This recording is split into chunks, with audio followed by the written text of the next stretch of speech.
Banner ছেঁড়াকে কেন্দ্র করে লক্ষ্মীপুরের রায়পুরে বিএনপির দুই পক্ষের সংঘর্ষে ১৫ জন আহত হয়েছেন।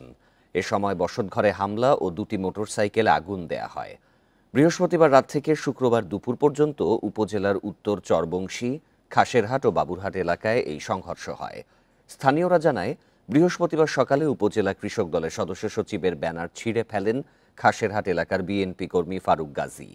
এ নিয়ে শামীম গাজীর নেতৃত্বে খাসেরহাট ইউনিয়ন বিএনপির কার্যালয়ে ভাঙচুর চালানো হয়, ঘটে সংঘর্ষ। শুক্রবার সকাল থেকে দুপুর পর্যন্ত আবারও সংঘর্ষে জড়ায় উভয় পক্ষ। এ সময় বাড়িঘর ভাঙচুর ও দুটি মোটরসাইকেলে আগুন দেয়া হয়। পরে পুলিশ ও সেনাবাহিনী গিয়ে পরিস্থিতি নিয়ন্ত্রণে আনে।